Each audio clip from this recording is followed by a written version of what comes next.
it alive. Keep it alive.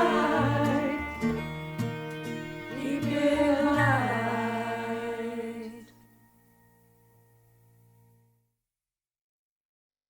Good day to everyone who made it to our Sunday worship from all across this country. I'm so glad to see you all here. My name is Amber Dawn Belmar. I am the Truth, Healing, and Reconciliation Initiatives program coordinator, and it is my great good pleasure and privilege to introduce you all to our elder in residence, Sharon Jinkerson Brass, artist, ceremony keeper, friend, but really a friend now to our movement. She has been with us for a year, giving us teachings, and she offered a beautiful story to us over the weekend. And she's here now to help us close our weekend together by opening our ceremony. So Sharon, welcome. Good morning, everybody. All you beautiful people. Well, you got me. I'm in tears after that video. It was so inspired and so beautiful. And it is my honor to be with all of you this morning. And we're just going to do a little ceremony and a blessing. And I'm going to do a reading called All My Relations. And before I do that, I'll just give you a little bit about who I am. First of all, I'm a member of Key First Nations in Saskatchewan, and my traditional name is Wapsi Paneshi Ikwe. It means White Thunderbird Woman. And I was a 60s scooper, and I know many of you have been doing work on reconciliation, so you know what that means. And I am the first in 3 generations in my family to raise my own son because of church and state intervention. And I found my way back to my people in my late 20s. And I was so empty and lonely in the world I grew up with. I had beautiful family and lots of amazing experiences growing up. It wasn't all bad at all, but I was hungry spiritually and for a sense of myself and my identity. So when I returned home, my grandmother was my teacher. And pretty much everything I share stems from the beauty and gift of the wisdom that I received from my granny, who was a traditional healer and also a midwife. So she brought all the babies into the world. She told me, I brought most of your relatives into the world, Sharon. And so that's a little bit about where these teachings come from. And so, and her way of being. And I think that part of restoring in this world today with COVID, we understand the relationship of how we're all connected. And that reality has come home to us now in this time, in the age we're living in because of COVID. And so one of the beautiful medicines that we have as humans is spirit and the sacred. And for sure, partly environment and reconciliation is a political issue, but I view it as a spiritual issue, in that for various reasons, we've all become disconnected from our first mother, the earth. So this morning, and if you all have your candles ready, we're going to light it in a moment together. But I just want to ask everybody just to take in a moment here and take in that beautiful energy that you get from your first Holy Mother, the air, and just take in a deep breath and let it go. And feel, imagine yourself like a tree of life and feel your roots going deep, deep down into the earth.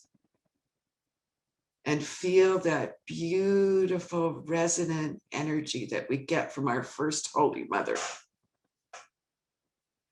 And take in another breath and behold the energy in the sky, our grandfather sun that illuminates our day, and our grandmother moon that illuminates our nights. And what my people say, the stars, the campfires of our ancestor.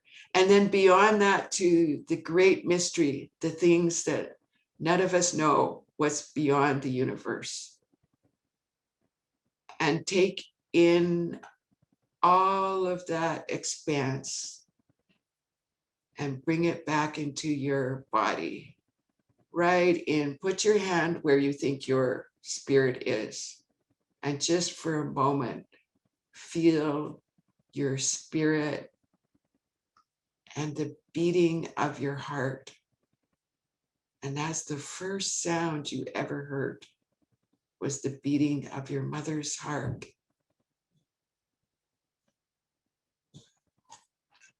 And if you all want to join me now, and we'll light up our sacred fire together?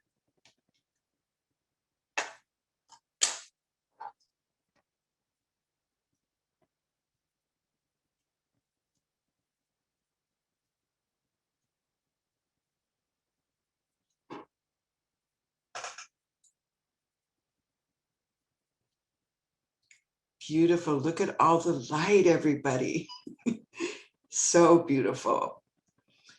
So I'm just going to offer a blessing. And one of the things my grandmother used to say is she loved when humans pray. It's the most holy, sacred gift when a human's praying. So I invite all of you to pray with me in your own special way. Manitou, creator of all life, we give thanks, Great Spirit, for the beauty and gift of this day. And we give thanks, Great Spirit, for our ancestors whose rituals, dances, songs, artifacts, prayers, stories inspire us to this day and bring us life and medicine.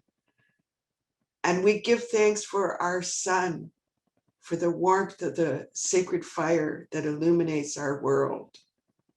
And we give thanks to our holy grandmother, the moon, who illuminates our dreams with soft, effervescent light. And we give thanks for the stars, our ancestors. And we give thanks, Great Spirit, for the abundance here on our first Holy Mother. Give thanks for the four-leggeds and the two-leggeds. Give thanks for those that fly in the sky and swim in the waters. We give thanks for the beautiful, holy medicines of fire, water, earth, and wind. And we give thanks, Great Spirit, for each beating heart in this circle. We give thanks for their families and communities and all of their loved ones. And we give thanks, Great Spirit, for the beauty and gift of this gathering and this sacred ceremony. And we ask in a good and humble way that you bless each person here, that you help to illuminate each one with sacred, holy, warm light. And we ask in a good and humble way that you help us to keep our hearts open and our minds open so that we can share this beauty and abundance with others on our journeys. And we ask in a good and humble way that you bless our families and our grandchildren and those yet to come in this world. And we ask in a good and humble way that you help us to leave a legacy of light and love, humility, kindness, and compassion for ourselves and for our people. And we ask in a good and humble way that you bless all of those people in the world, Great Spirit, who are hurting and lost today. And we ask that you bring them to the sacred fire in a good way. All of my relations, ho.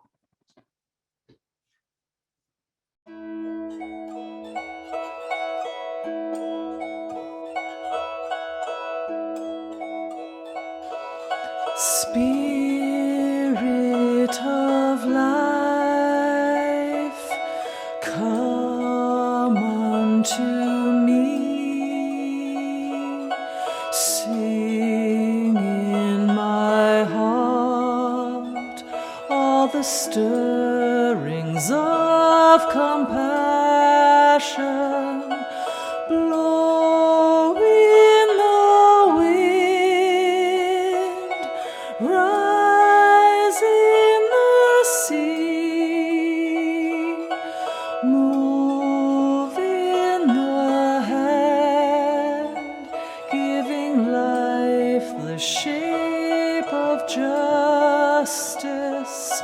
Roots hold me close, wings set me free. Spirit of life, come to me, come to me.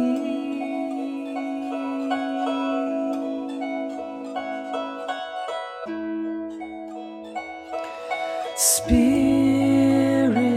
of life, come unto me. Sing in my heart all the stirrings of compassion. Blow in the wind, rise in the sea, move in the hand, giving life the shape of justice.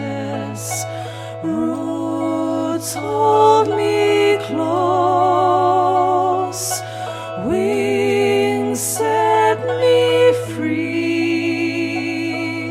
Spirit of life, come to me, come to me.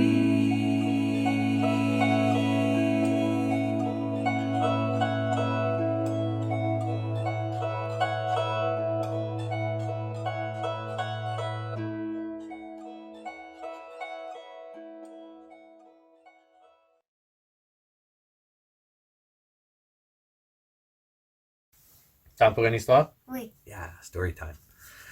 Today's story is Frederick, and it is written by Leo Leone.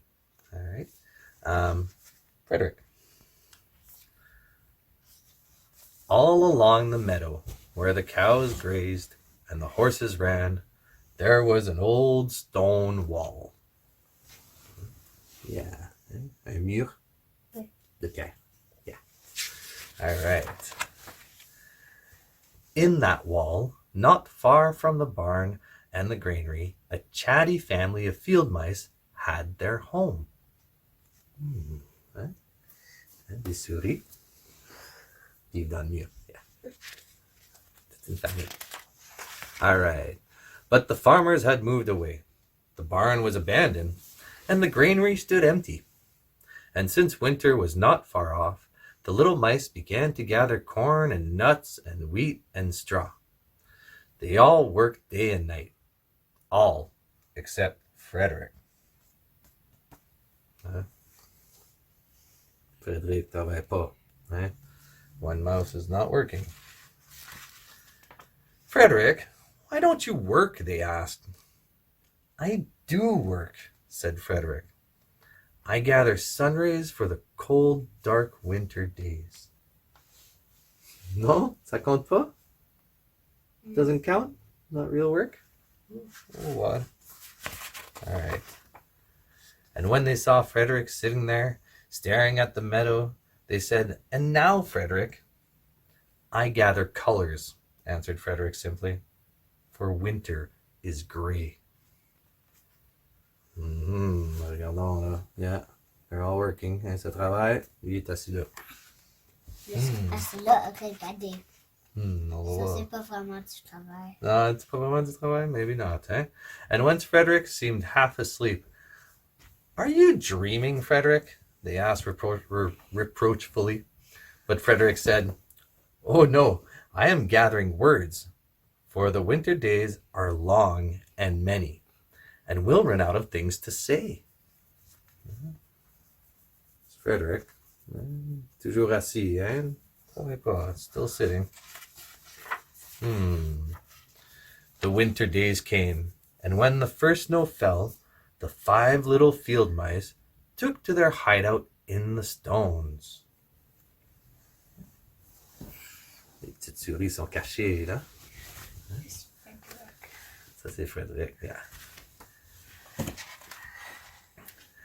In the beginning, there was lots to eat, and the mice told stories of foolish foxes and silly cats. They were a happy family. Ça a l'air à bien s'arranger. Ça se raconte des belles histoires. But little by little, they had nibbled up most of the nuts and berries. The straw was gone, and the corn was only a memory. It was cold in the wall, and no one felt like chatting. Des souris mécontentes, hein? Pourquoi? Ben, il fait froid, là. Then they remembered what Frederick had said about sun rays and colors and words. What about your supplies, Frederick? They asked. Uh-oh, des souris fâchées. Hein? Pourquoi? Ouais, Frédéric n'a pas travaillé. Close your eyes, said Frederick, as he climbed on the big stone. Now I send you the rays of the sun. Do you feel how they're golden glow? And as Frederick spoke of the sun, the 4 little mice began to feel warmer.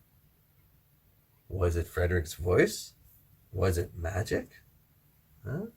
Les petites souris se sentent mieux quand Frédéric il raconte, il parle. And how about the colors, Frederick? They asked anxiously.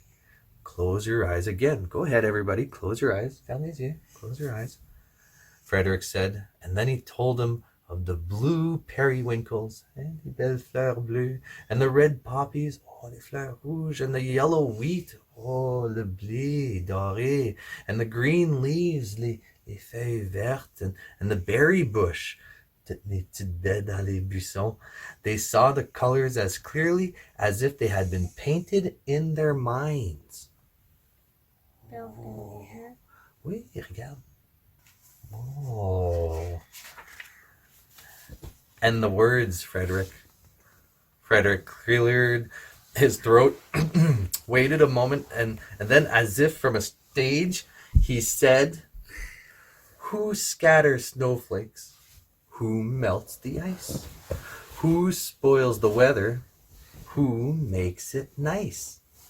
Who grows the 4-leaf clovers in June? Who dims the daylight? Who lights the moon? 4 little field mice who live in the sky. 4 little field mice like you and I. One is the spring mouse who turns on the showers. Then comes the summer who paints in the flowers. The fall mouse is next with walnuts and wheat. And winter is last with little cold feet. Aren't we lucky the seasons are 4? Think of a year with 1 less or 1 more. When Frederick had finished, they all applauded. But Frederick, they said, you are a poet. Frederick blushed, took a bow, and said shyly, I know it. Hein? Qu'est-ce que t'as pensé de cette histoire-là? C'est bien. Ah, pretty good. Yeah, good. Well, my name is Rob Malo, and this is Louis Malo. Thank you for listening, and thank you for the wonderful story, Leone. Have a great day, everyone. Circle round, gather near, friends and strangers, loved ones dear, to remember why we are here.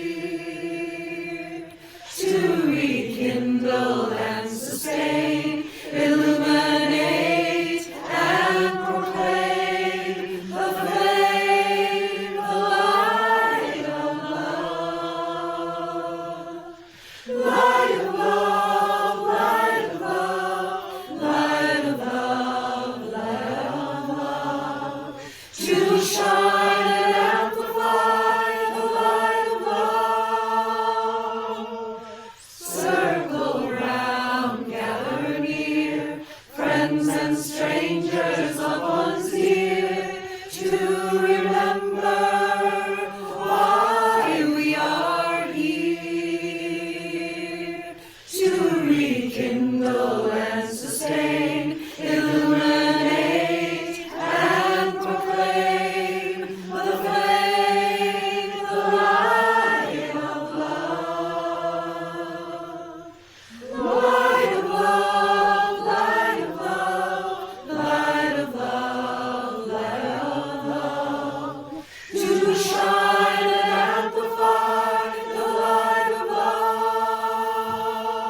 Hello, my name is Kathleen. I am from Toronto and I'm part of the Neighborhood Unitarian congregation here.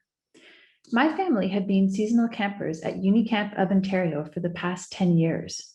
Unicamp is a Unitarian Universalist camp and nature retreat in the Niagara Escarpment. My family has spent most of our summers at this camp over the past 10 years since my oldest son was born. As we move towards our second summer of this pandemic, I've been thinking about the sense of community I feel at Unicamp. In particular, I've been thinking about my oldest son, Wyatt, and how he has learned by being part of the Unicamp community. Throughout the years, he enjoyed community campfires at Unicamp with people of all ages, some friends and others who were new to him. It was not our campfire, but the community's campfire, where songs were sung and conversations had. We were held by the stars, the warm flames, and the community pile of firewood. Year after year, my son saw the woodpile dwindle throughout the summer and then magically regrow itself at the start of the next summer. He loved to watch the Unicamp youth chop wood. We would set up a little folding chair for him and snacks, and he would sit there for hours, fascinated by the wielding of the axe, how the wood splitter worked, and of course, his heroes who were cutting the wood. One winter, 2 trees fell on our campsite, and in the spring, we helped Terry, the operations manager, drag them to the wood chopping area. My son said, "Old trees die, and then we use them for wood, and new trees grow." When my son was 8, Terry taught him how to use the wood splitter, under supervision, of course, with safety goggles and gloves. When my son was 10, he spent 3 hours splitting wood. He made us wait to go to the beach so he could finish his pile. On the way to the beach, he told me with great purpose that he was going to one day work at Unicamp maintenance as soon as he was old enough. Now, Unicamp maintenance does things like clean toilets, empty the outhouse, keep the forest paths functional, repair jobs, and yes, chopping wood. That he would aspire to this gave me great faith in how community living was giving them the experience of the value of these jobs as something to aspire towards. Through tutelage by many elders, my son became a great fire builder and keeper. He takes great pride in his role, even helping to make sure the little ones are informed about fire safety. My son saw the work, the team effort it took to maintain the community woodpile. He enjoyed greatly the intergenerational music-filled community fires that were the result of that work. After witnessing the work of making firewood and tending the fire, he then moved forward to take his place in this work. He did all this through example and guidance from non-family community youth and elders. This learning lives in my son's body, and I believe he is therefore more likely to take this circle of learning into other things in his life. I am hopeful that this means one day he will start cleaning our bathroom in our house. I have already seen him start to teach the community firewood lessons to his younger brother through modeling his behavior. This story to me is community-based intergenerational learning in action. It is learning that occurs when you belong to a place that is a part of him and that he is a part of. This for me is what community is about. And right now, our community is this place, this Zoom room that we are in today together. Let us take the learning and warm flames that this community offers us.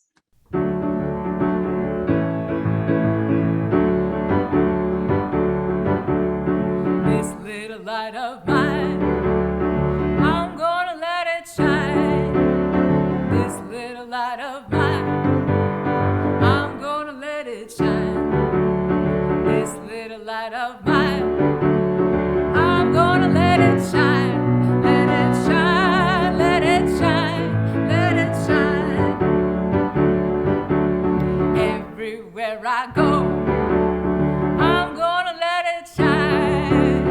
Everywhere I go, I'm gonna let it shine. Everywhere I go, I'm gonna let it shine.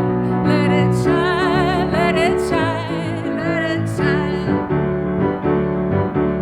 Building up a world, I'm gonna let it shine. Building up a world, I'm gonna let it shine. Building up a world, I'm gonna let it shine.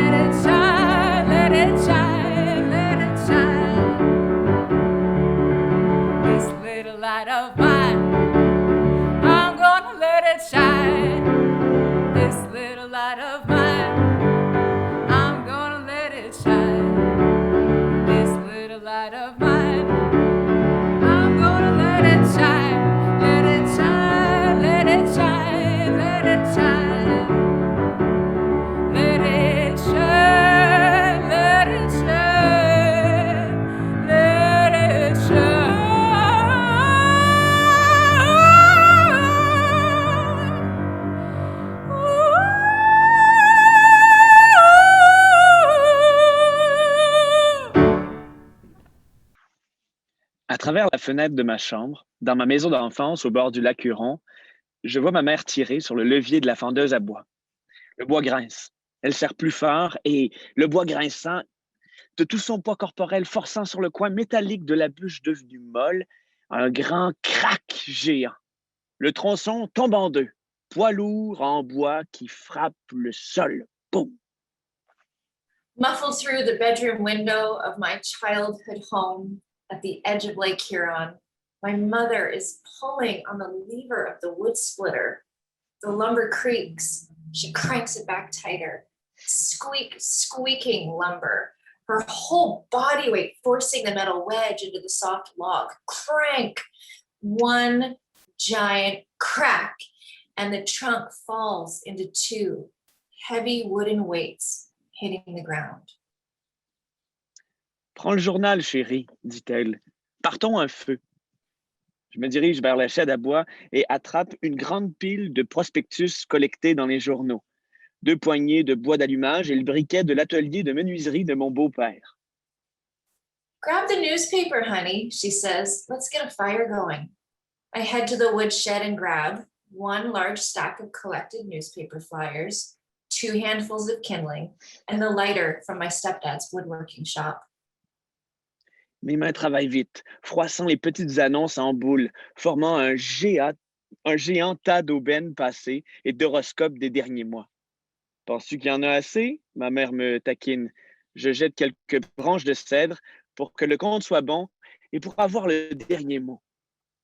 My hands work quickly, crumpling the classifieds into balls, amassing a giant mound of yesterday's deals and last month's horoscopes. You think you got enough there? My mom teases me, and I toss in some cedar branches for good measure and the last word. De longues lattes de bois s'appuyant les unes sur les autres, une montagne creuse, miniature, tenant en équilibre au-dessus des nuages de journaux. L'espace vide à l'intérieur, le lieu où opère la magie. Je demande à ma nièce qui vient de se réveiller, « Tu veux l'allumer? » « Bien sûr, me dit-elle, mais je ne sais pas comment. Le briquet passe de mes mains vers les siennes. Ne t'inquiète pas, je vais te montrer. Long hand-cut wood shims lean into themselves, a miniature hollow mountain balancing above newspaper clouds. The empty space inside is where that magic happens. You want to light it? I ask my niece, who is just waking up. Sure, she says, but I don't really know how. The lighter passes from my hands to hers. Don't worry, I'll show you. Elle accepte le défi, le briquet et mes conseils, alors que j'explique la différence entre une combustion rapide et lente, en ajoutant un peu plus d'écorce de cèdre. Ses yeux sont concentrés sur le papier s'éclairant alors qu'elle actionne et fait clignoter le briquet. La fumée monte au-dessus de nous. Un feu affamé lèche l'encre. She accepts the challenge, the lighter, and my guidance as I explain the difference between a quick and slow burn, adding a little more cedar kindling. Her eyes focused on sparking the paper as she flicks and flashes the lighter into action. Smoke rises above us, a hungry fire licking up the ink. Le truc, c'est de bâtir rapidement tout autour, puis d'ajouter graduellement de plus grosses bûches. Je fais la démonstration.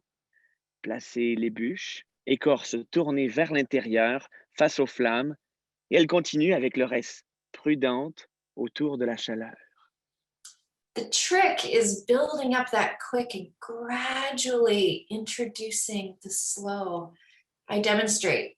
Place the log's bark turned inward, facing the flames, and she continues with the rest, cautious around the heat. C'est ça. Tu as construit ton premier feu. Elle sourit fièrement. Son initiation est terminée. Ma famille se rassemble autour du foyer au jardin, café à la main, regardant la danse entre le feu et les flammes.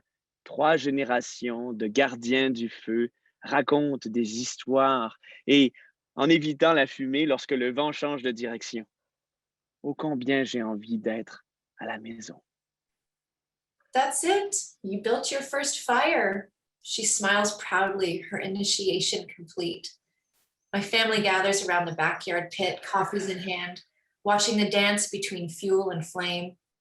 3 generations of firekeepers telling stories and avoiding the smoke as the breeze changes direction. Oh, how I long to be home. Créons un espace pour ceux n'ayant pas au cœur une étincelle. Offrons-leur notre bois d'allumage, que le souffle de notre communauté renouvelle cette énergie pour le futur. Let's create a space for those without a spark in their hearts. Let's give them our kindling. May the breath of our community renew this energy for the future.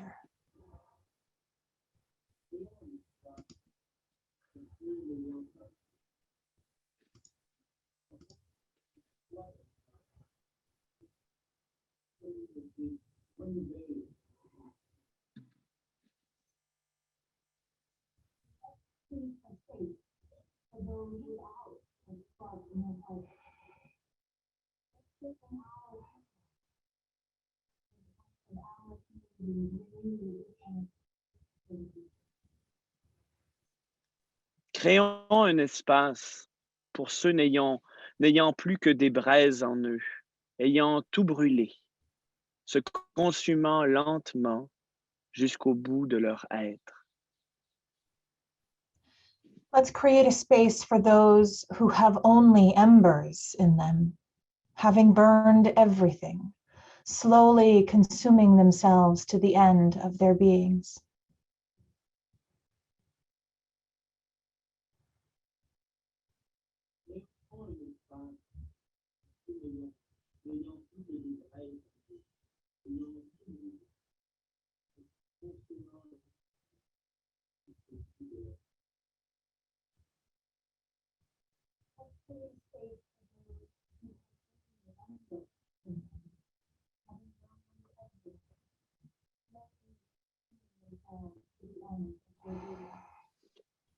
Créons un espace pour ceux nourrissant une flamme vacillante, son énergie fluctuant d'un moment à l'autre, subsistant grâce à un délicat équilibre précieux mais précaire. Let's create a space for those nourishing a flickering flame, its energy fluctuating from moment to moment, sustaining in a delicate balance, precious but precarious.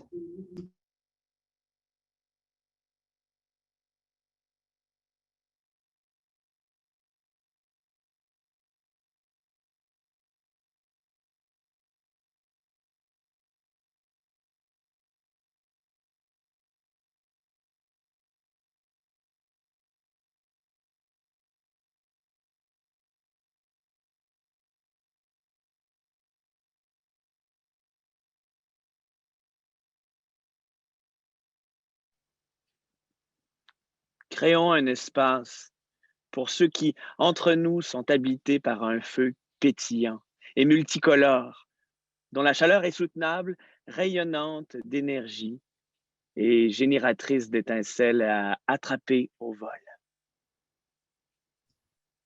Let's create a space for those among us who are inhabited by a sparkling, multicolored fire, whose heat is sustainable, radiating energy and generating sparks to catch on the fly.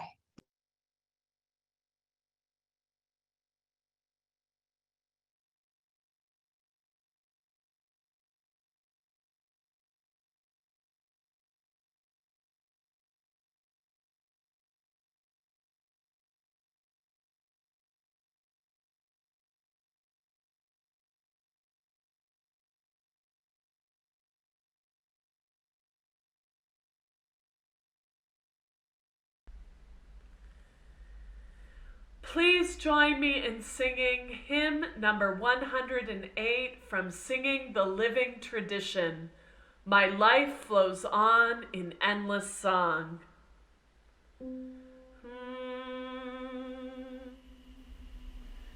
My life flows on in endless song above earth's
Greetings, beloveds. It's the Reverend Megan Roburn again with you this morning.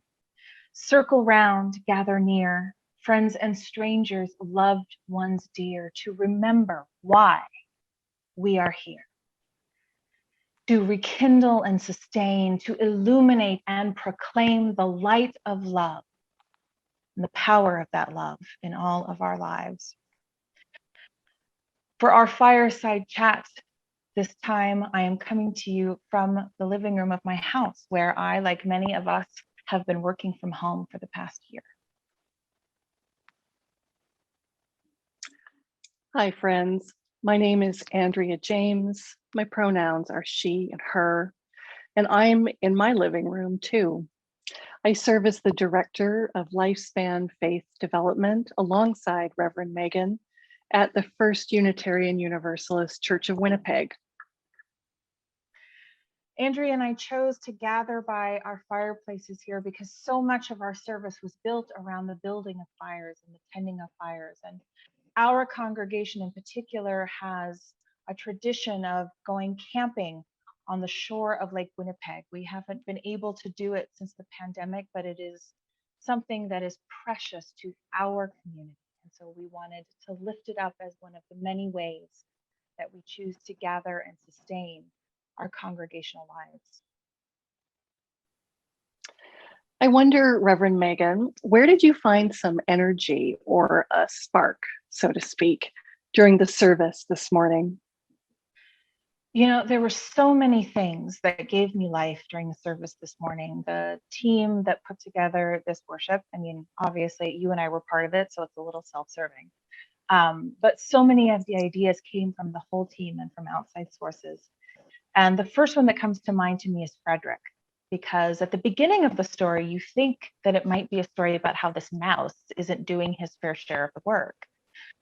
When it turns out that there are so many different ways for people to contribute to the health and thriving and sustainability of the community, that it's not about a physical thing that we produce, that it's about the inherent worth and dignity of every person, that everything about who we are, that we are worthy of love and inclusion just because we exist.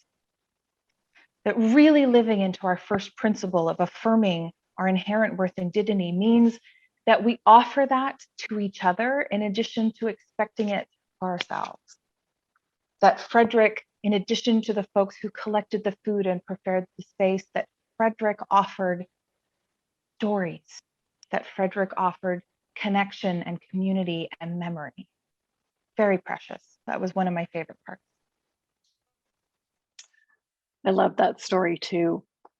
I really resonated with one of the lines from the poem during the meditation.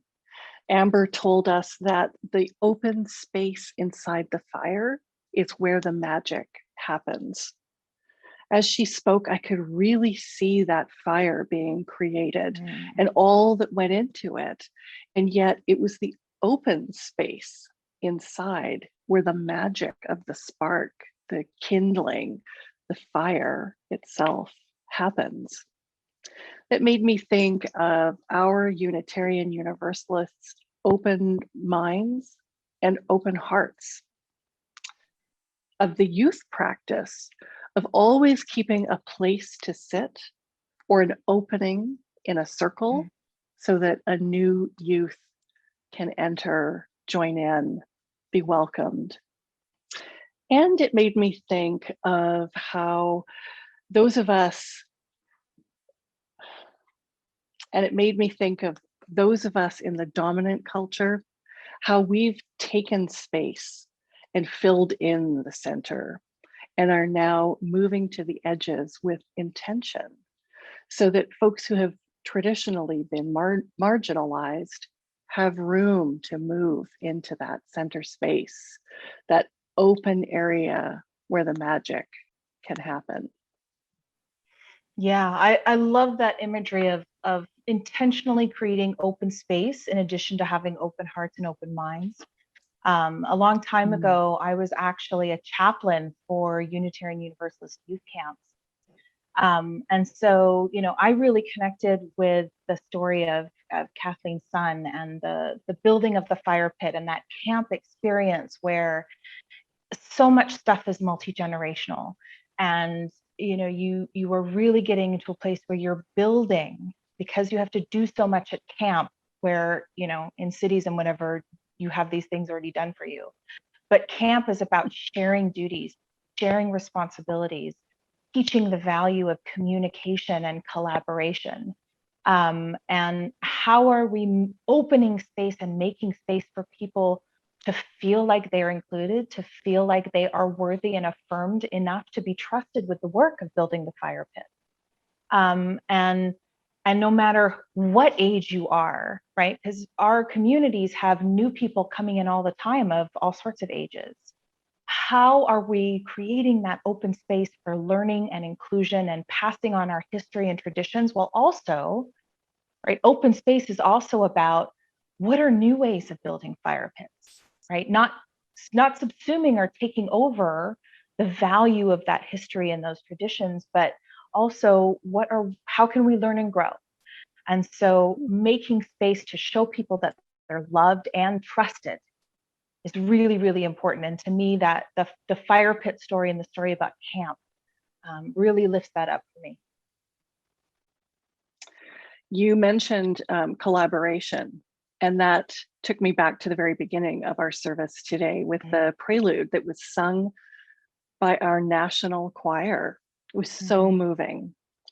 Watching the light being passed from hand to hand, I could imagine it moving across the country from one heart to another.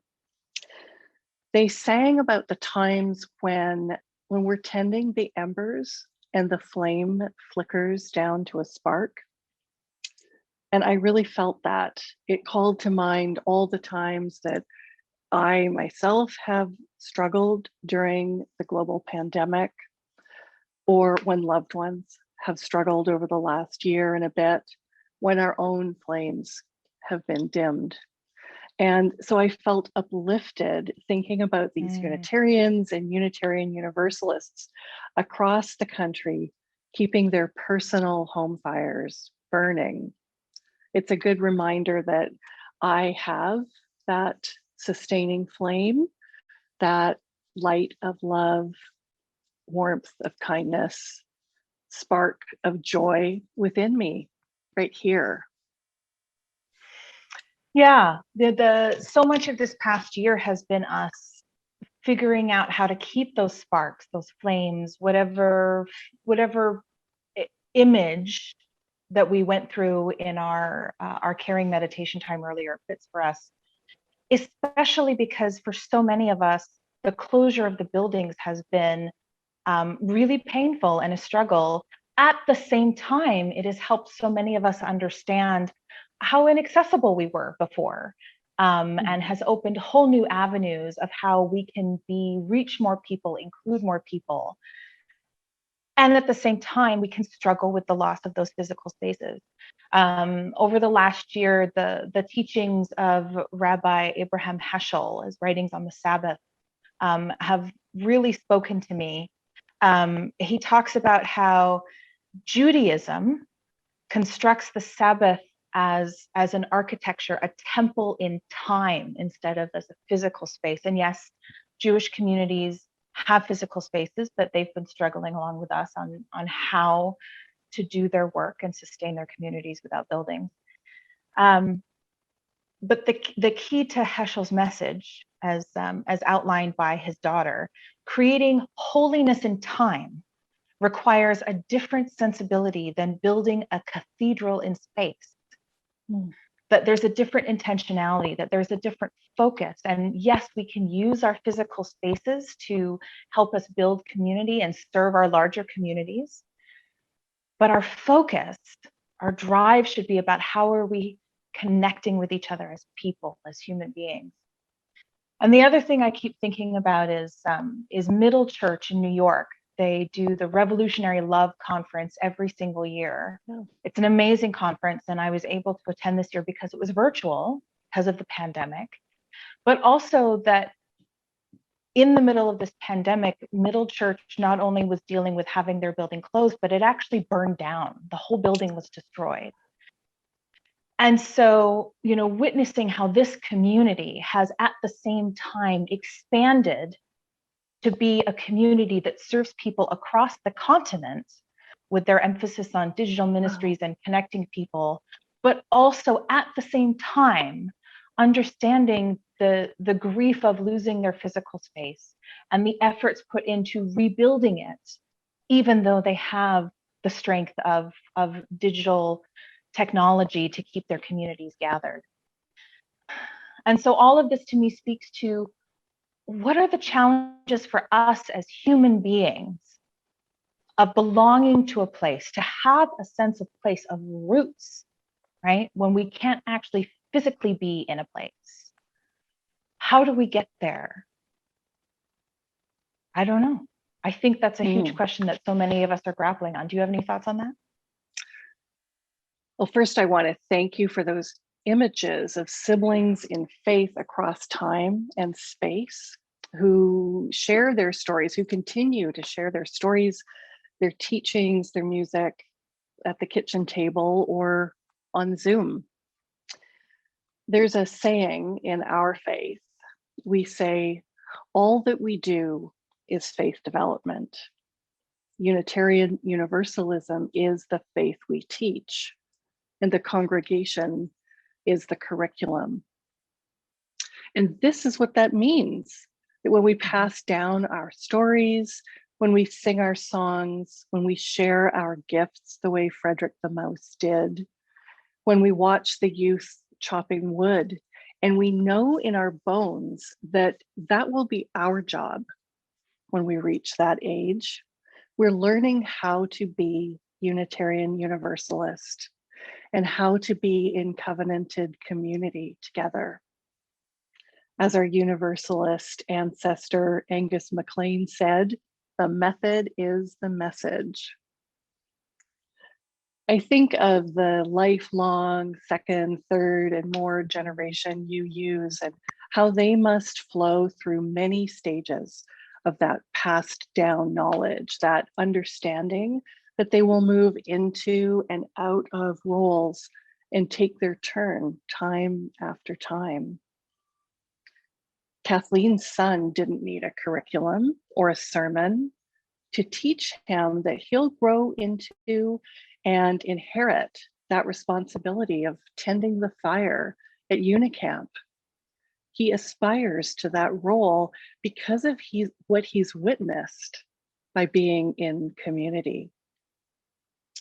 I wonder what those of us here today have witnessed in our own UU spaces, our kitchen tables, our campfires, our small fellowships renting space, and our biggest church buildings. And of course, this year, the online communities that we have created together. How will what we learn from our multi-generational communities spark and come to light in each of us? We learn without anyone telling us who we are together. And it doesn't matter if we're in this building or that building or any building at all, as we've seen. We're warmed and tended by one another. We're all fire keepers, and we each have our own spark to contribute. And in the middle of hard times, like Frederick's winter after the food stores have been used, like our moments of struggle, fear, and grief during the pandemic, through all the tumult and the strife, we offer our gifts around a campfire, a kitchen table, a gathering on Zoom. There's still joy, there's still hope, a spark in each of us. How can we keep from singing? How can we keep from singing indeed? I really want to lift up, we've talked about so many elements of this service. And all of the elements that we've talked about grew out of the nuggets of song and music that Suzanne, this service's music director, had commissioned and called upon musicians in our community. So we started with the music for this service. All the music that we've sung, the pieces that we've heard today were the sparks and the embers from which everything else grew. And that to me speaks to the power of music. You know, I'm a minister. I write a lot of sermons, and I also have the humility to know and understand that 30 years from now, people are not going to remember what I said to them on a Sunday morning or any other day, but they are going to remember the songs that we sang, right? You know, a couple of years ago, we have an affirmation in our congregation that we say every week. And a couple of years ago, our music director, PJ Buchan, set it to music. And within 6 months, my youngest child was singing it just around the house on his own, right? That's the power of music, is that it takes something and helps embed it in our subconscious, in our unconscious, and in our conscious actions that we do in the world. So I think it's important to recognize all of our congregation's music directors and music lay leaders for helping us keep the power of music alive in our communities. Even when we have to be muted on Zoom, even when we put all of this amazing effort into the virtual choir videos, there is a loss of a sense of group singing together, and we will get it back one day. But the power of music, the way that it speaks to our emotions on a level past language, even if we're hearing something without singing along, how can we keep from feeling? How can we keep from sharing those experiences together? Those things are really powerful. The power of music is, for me, and I think for many of us, a way that we keep that spark, that energy going. It's certainly been a very powerful embodied practice for me over the last year, even if I can't be in our choir. Mhm. Our place may not be physical right now, but we can still circle round, chop the wood, tend our relational embers as Frederick does, share our gifts, learn from one another in multi-generational community. Remember that we are all connected to one another within our clusters of light, whether that's our congregations of all sizes or across the country.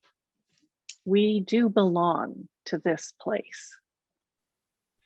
Yeah, we belong to this place, and I think for us, it's really important to remember that we belong to this place because we choose to belong to this place, right? We are choosing with human free will, and nobody telling us you have to be here because that's what's expected of you. It's an incredibly powerful thing to say, I belong here to these people, right? To the place made by these people, whether it's in a Zoom space or a physical space or whatever. I am choosing to belong here because of our shared values, our shared principles, our shared aspirations, right? Which are uniquely Canadian, by the way. I love them. But it is about choice, and part of choice is being active, right? Unitarian minister Theodore Parker, he originated I believe that the arc of the universe bends towards justice. And I would offer up that, yes, it bends towards justice, but it does because we bend it. We are the ones who say, not only do I affirm these principles and values and aspirations, but I am going to work to make them real in the world. And as we know from Frederick, right, how we engage in that bending is going to be different for all of us, but each of us has the power to choose and to bend the arc of the universe towards justice. We have that power. So may it be so, because we make it so.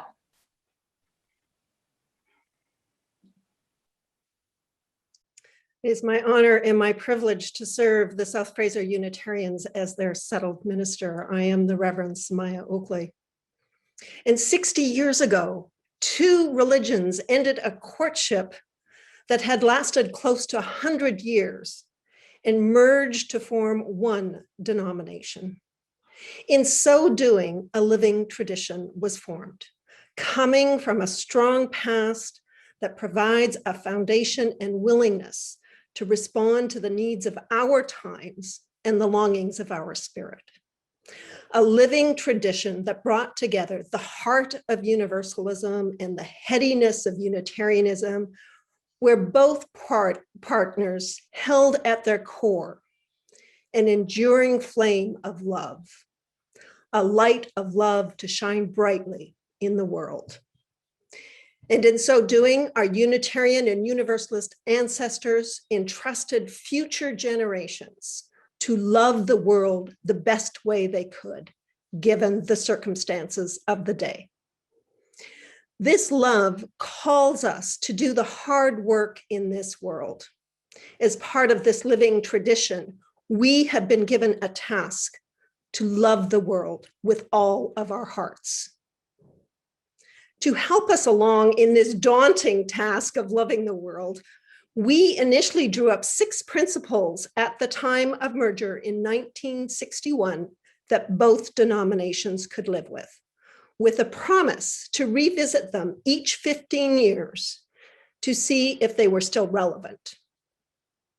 Unfortunately, those principles didn't really gain traction in our congregations, and they didn't gain much relevance until we revisited them in 1985, when we revised those 6 initial principles and adopted an additional 7th principle. At that time, we also adopted 5 of the 6 sources that we hold, with the 6th one being adopted in 1995. And in 2016, we as Canadian Unitarian Universalists added 5 aspirations to aid us in shining the light of love in the world. The enduring flame of love that is Unitarian Universalism transforms us all. When the CUC took on the delivery of services to Canadian congregations in 2002, we adopted racism as a proposal for study with a view to reducing the undesirable effects of all forms of racial and ethnic prejudice and discrimination in Canadian society. At the CUC annual meeting in 2003, an anti-racism resolution passed that called for congregational self-study, with an amendment in 2007 that changed the title to Resolution on Racial, Religious, and First Nations Equity. And then in 2014, Canadian Unitarian Universalists offered an expression of reconciliation to the Canadian Truth and Reconciliation Commission that detailed how each of our 7 principles had been violated. We began to do the work of forming relationships with Indigenous nations on the lands on which we are located. I was honored to work with my colleague, the Reverend Meg Roberts, as co-chair of this work. We were intentional and careful in crafting reflection guides that help participants understand the true history of the residential school system and its effects on the Indigenous communities, so that we could lean in to better understand how we are complicit in a system that continues to discriminate, oppress, and marginalize people in our country. The enduring flame of love that is Unitarian Universalism transforms us all. This enduring flame of love is fueled by our living tradition, one that constantly calls us to re-examine our beliefs, our values, and build the common good. This living tradition of ours calls us now to lean into this enduring love, to make a commitment to racial justice by the adoption of an eighth principle to affirm and promote individual and communal action that accountably dismantles racism and other oppressions in ourselves and in our institution. My dear ones, this is our time to become the living tradition that we espouse ourselves to be. As we look towards the adoption of this principle, each one of us is called to widen our circle of concern to include those who are at the very margins of our congregations, so that everyone is included in our enduring flame of love. I hope over the coming months, you'll take the time to look into this principle and open your hearts in love as we lean into a process as outlined by our CUC leadership to examine the adoption of this principle. May it be so.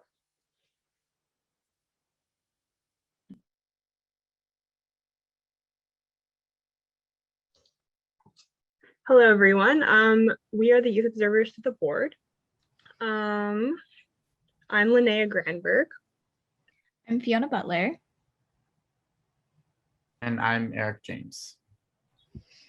So just a little bit about what the YOBs are. So we are the youth observers to the board, which means that we sit on the CUC board, representing the youth and the youth voice to the board, as well as bringing any CUC and board related ongoings back to the youth to keep everyone informed. We also do a lot of youth community building, especially right now, in a time when we can't see each other in person. So we were asked to select the causes for this service, and we chose the Center for Indigenous Resources and the Dawning Future Youth and Young Adult Subsidy. Proceeds from this offertory will be split between these two initiatives. So environmental issues particularly resonate with youth, and we feel that centering Indigenous people in climate justice movements is essential to both the survival of the environment and to our commitment to reconciliation. The Center for Indigenous Environmental Resources provides services to Indigenous communities such as water, wildlife, and flora management education, education in schools, and it also advocates for renewable energy solutions and sustainable ways of living, all guided through an Indigenous worldview and way of thinking. Indigenous people are and have always been caretakers of the land, water, and animals, and ensuring that their voices are heard and centered is essential to all of our futures. And the Dawning Future Youth and Young Adult Subsidy allows for youth and young adults who may not have access to conventions, leadership training, and other opportunities because of financial reasons to attend. Being a truly inclusive community means equal access to community resources regardless of financial status. There are 3 ways to donate. The first way is by text. You can text the word donate to 1716-293-2525 and click the link that you receive. This takes you to the special collections form. Fill out your contact and donation information. Data rates may apply. You can also donate online with credit or debit card. Go to cuc.ca, click donate, and choose special collections and fill out the form.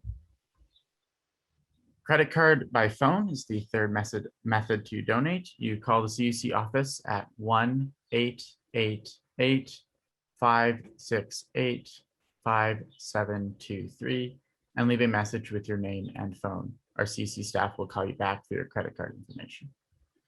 Donations for this service will be accepted until May 30th at 11:59 local time.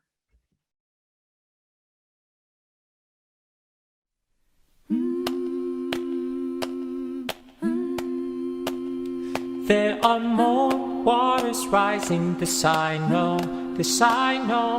There are more waters rising, this I know.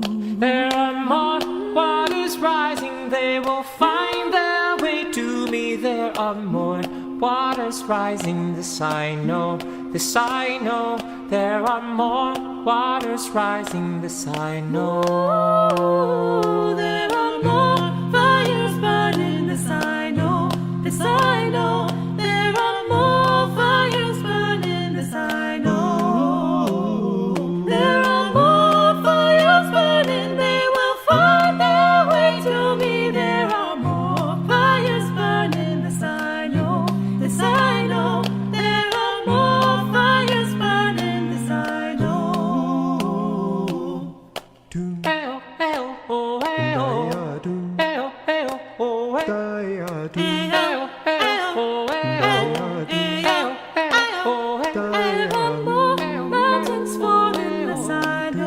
This I know. There are more mountains falling. This I know. This I know. There are more mountains falling. They will find their way to me. There are more mountains falling. This I know. This I know. There are more mountains falling. This I know. I will wade through the waters. This I know. This I know. I will wade through the waters. This I know. I will wade through the waters when they find their way to me. We will wade through the waters. This I know. This I know. We will wade through the waters. This I know.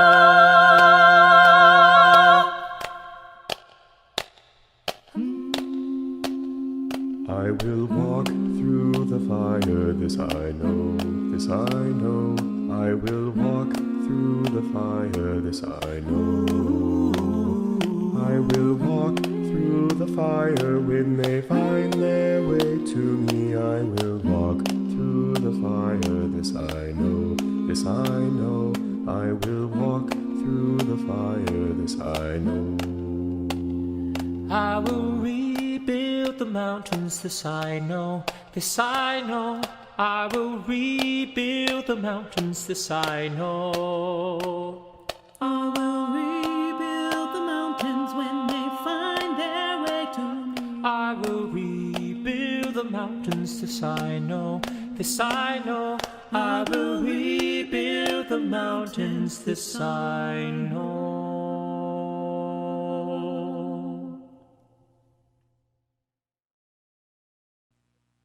Our closing words or chalice extinguishing words today are by Amy Zucker Morgenstern. We are one. Never has it been more true than now. We extinguish this flame, but the sparks within us remain alight. From each of us, in our supposed solitude, the signals buzz and hum, sparkling through space one to another, connecting us invisibly but palpably. We are one, and from every window our light shines.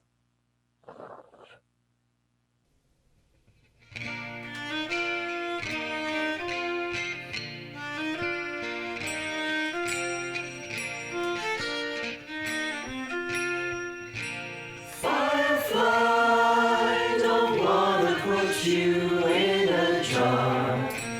I like you just the way you are. Firefly, don't wanna put you on a shelf. Just be yourself. Just be yourself.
Just be yourself, your beautiful self.